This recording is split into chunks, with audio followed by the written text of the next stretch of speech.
Are you experiencing eczema or you know someone who is? And did you know how intimately connected the microbiome is to eczema and how you can begin to take a deep dive into looking at root causes of eczema instead of just treating the symptoms?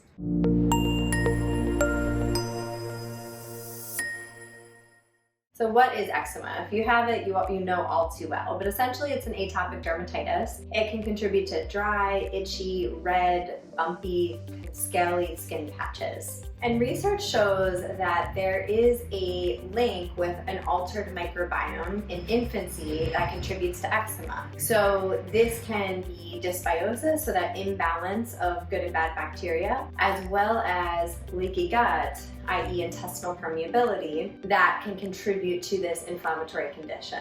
So what are some things that could cause an altered microbiome early on? Could be whether your child or you were born via C-section or vaginally, whether you were breastfed or bottle fed. Now, of course, those things you can't change, but you just do want to know that that did contributed to an altered microbiome right from the beginning. It depends on your mother's overall microbiome.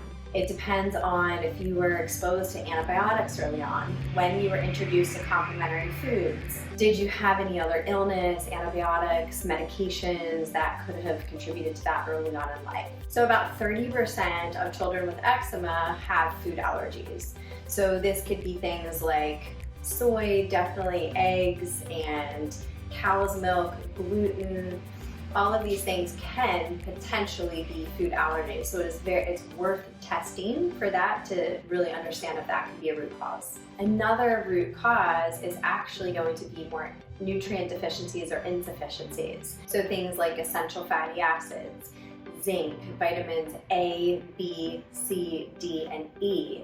All of those, if they are deficient, can contribute to eczema. Other conditions such as hyperthyroidism, celiac disease, I mentioned food allergies, all of these and even secondary infections can be associated conditions. So that's where it's really worth exploring. Is there something else other than leaky gut, nutrient deficiencies? There's something else that's contributing to this inflammatory condition. And then lastly, what are the other triggers of dry skin? So we can think about things like low humidity, UV radiation, chlorine, detergents, other skin products that might be irritants.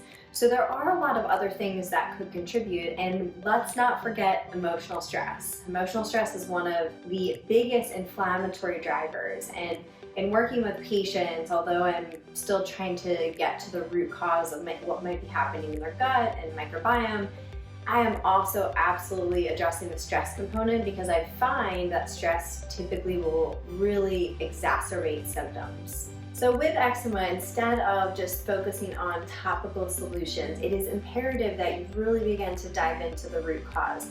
Yeah, sometimes that's difficult to do, but especially with something like eczema, I have seen significant improvements when you really identify what the root cause is for that person. So if this is you or it's somebody you know and love, make sure that you share this information with them. And hopefully if you did like it, please give it a share. Make sure you subscribe to our YouTube channel, The Movement Paradigm, for weekly tips on mindset, nutrition, and movement. If you'd like to make an appointment for your own health, we would love the opportunity to help you on your journey.